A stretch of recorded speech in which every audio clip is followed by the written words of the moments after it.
नमस्कार दोस्तों, मैं अंकुर उपाध्याय स्वागत करता हूं आप सभी का एक बार फिर से अपनी नई वीडियो में।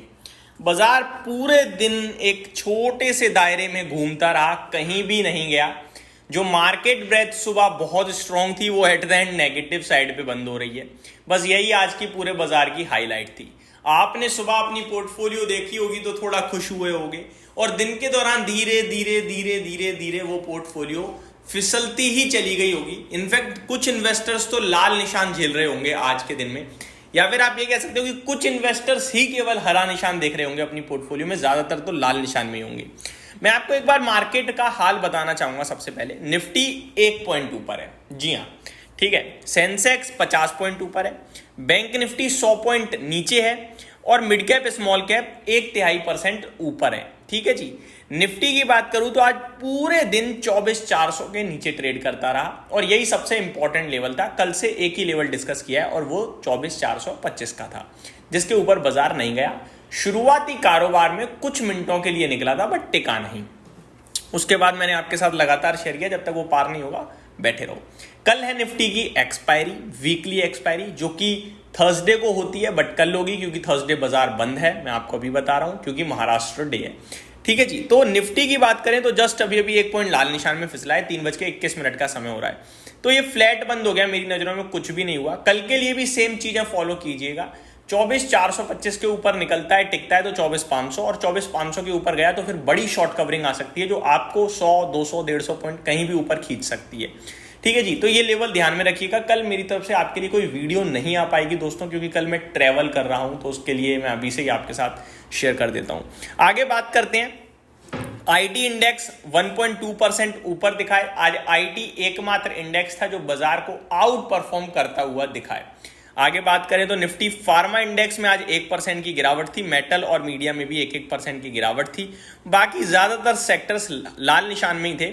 हरे में केवल आईटी और मिड कैप सिलेक्ट था। आईटी में 1% की तेजी थी, मिड कैप लाल और हरे के बीच में झूल रहा है, बस बाकी सब लाल है। आज तेजी की बात करें तो पूरा डिफेंस सेक्टर तेजी में था और मैं ऑलरेडी आपके साथ इसके बारे में अपने स्टॉक वाले चैनल पे कवर कर चुका हूं। Data patterns, garden reach ship builders, Cochin shipyard, Mazagon dock, ये रॉकेट की रफ्तार से भाग रहे थे। वहीं इस बीच में टीबीओ टेक में भी एक अच्छी तेजी दिखी है। गिरावट स्टॉक रिजल्ट्स के दम पर गिरे हैं। गो डिजिट 6.5% नीचे। टाटा टेक्नोलॉजीज में जो डील होनी थी, ब्लॉक डील, उसके चलते नीचे आ गया ये शेयर 6%। जीपीआईएल में 4.5% की गिरावट।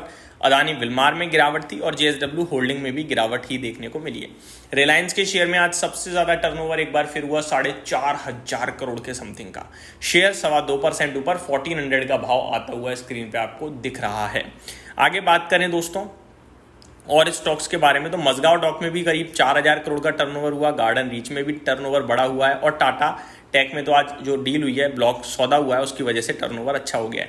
रिजल्ट्स दमदार तरीके से आ रहे हैं। ट्रेंड के जस्ट अभी नंबर आए हैं और ट्रेंड अपने नंबर्स के बाद करीब 5% रॉकेट की रफ्तार से भाग रहा है। नंबर्स भी दमदार दिख रहे हैं।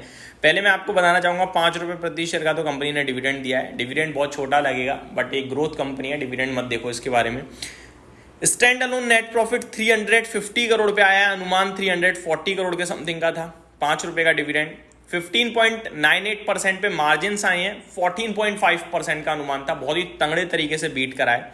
कामकाजी मुनाफा 656 करोड़ पे आया है। 585 करोड़ का अनुमान था, तो यहां भी बीट है। तो नंबर हर एक पैमाने पे बहुत ही शानदार दिख रहे हैं और इसी की वजह से ये शेयर भी आपके लिए करीब करीब 5% से ज्यादा की तेजी में दिख रहा है। अंबुजा सीमेंट, इसके भी नंबर्स आए हैं, 0.2% नीचे है। नंबर्स की बात करें तो ज्यादा कुछ खास भी नहीं है और खराब भी नहीं है, बट स्टॉक नीचे दिख रहा है। आरपीजी लाइफ साइंसेस के नंबर कल आए थे, स्टॉक 1.5% ऊपर दिख रहा है। इसको छोड़ते हैं, बात करते हैं और कहां कहां नंबर्स आना रह गए हैं। तो बजाज फाइनेंस और बजाज फिनसर्व, इनके नंबर्स रह गए हैं। बीपीसीएल के नंबर रह गए हैं। Schaeffler India, Vishal Mega Mart, Star Health Insurance, 5 Star business, Punjab and Sindh bank, CIE automotive, PCBL, UTI AMC, India Mart Intermesh, CEAT, Praj industries, Shoppers stock, इन सब के नंबर्स आना रह गए हैं। जैसे आएंगे मैं कवर करूंगा आप सभी के साथ। बात करें दोस्तों अगर आगे, तो यहाँ पे आप सभी के साथ कुछ और भी इंटरेस्टिंग चीजें शेयर करना चाहूंगा। लाइक निफ्टी की बात करते हैं तो निफ्टी में अराउंड 32 शेयर्स नेगेटिव हैं। टॉप लूजर सन फार्मा 2% था। कोल इंडिया, अल्ट्राटेक सीमेंट में भी 2% की गिरावट थी। बाकी 18 शेयर्स पॉजिटिव हैं। ट्रेंड का शेयर टॉप गेनर है, 4% ऊपर है। बीईएल 4% ऊपर है। रिलायंस में भी 2.25% की तेजी देखने को मिल रही है। मार्केट ब्रेथ दोस्तों सुबह से घटती जा रही है और अभी सिचुएशन ऐसी है कि नेगेटिव शेयर्स की संख्या ज्यादा हो गई है। अराउंड 1300 शेयर्स नेगेटिव है, 1193 शेयर्स पॉजिटिव ट्रेड कर रहे हैं एनएससी पे। निफ्टी 4 पॉइंट ऊपर या फिर 5 पॉइंट नीचे यही दायरे में घूम रहा है, इससे ज्यादा कुछ कर नहीं रहा है। आपके लिए एडजस्ट होके 5 मिनट बाद जो क्लोजिंग है मुझे लगता है 24,445-50 के करीब आ सकती है। ऐसे में कोई व्यू नहीं बन रहा निफ्टी में, स्पेशली कल तक, क्योंकि कल है एक्सपायरी, तो व्यू बन ही नहीं रहा है। क्योंकि आप एक रेंज में हो, मुझे तो लग रहा है ये ऑप्शन राइटर्स 24,400 के ऊपर भी नहीं जाने दे रहे, 24,250 के नीचे भी नहीं जाने देंगे। तो निफ्टी में कोई ट्रेड बनता ही नहीं है, तो ना करो तो ज्यादा अच्छा है, अदरवाइज बिना बात के पैसा टूटेगा। यही समाप्त करता हूं दोस्तों इस वीडियो को। उम्मीद करता हूं डिटेल्स पसंद आई होंगी। Thank you so much for watching this video. Have a great day guys.